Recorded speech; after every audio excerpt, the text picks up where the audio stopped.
আত্মা এবং পরমাত্মা এই দুই এক অন্যজনের পূরক।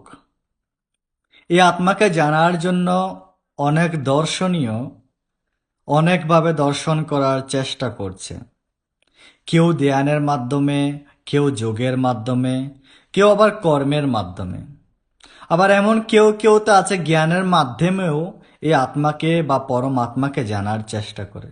তবে হ্যাঁ, পথ ভিন্ন ভিন্ন হলেও লক্ষ্য কিন্তু এক।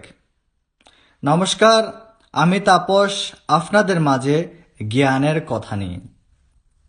ভগবান বলেছেন এই আত্মাকে জানার জন্য যারা চেষ্টা করছেন তাদের উপলক্ষে, বা যারা জানেন না তাদের জন্য বলেছেন যে ধ্যানেন আত্মা নিপশ্যন্তি কেচিদাত্মা নমাত্মনা অন্যেষাঙ্কেন যোগেন কর্মযোগে ন চাপরে। এখানে বলা হচ্ছে এই পরমাত্মা বা আত্মাকে জানার জন্য বা দর্শন করার জন্য কেউ কেউ ধ্যানের সান্নিধ্য হন, বা কেউ কেউ ধ্যানের মাধ্যমে আত্মাকে দর্শন করেন। আবার কেউ কেউ আছেন যোগের মাধ্যমে এই আত্মাকে দর্শন করেন বা পরমাত্মাকে দর্শন করেন।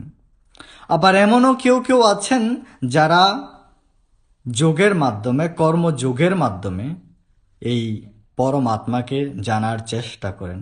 পূর্বে বলেছি পথ ভিন্ন ভিন্ন হলেও লক্ষ্য কিন্তু এক, জানার ইচ্ছেও কিন্তু এক।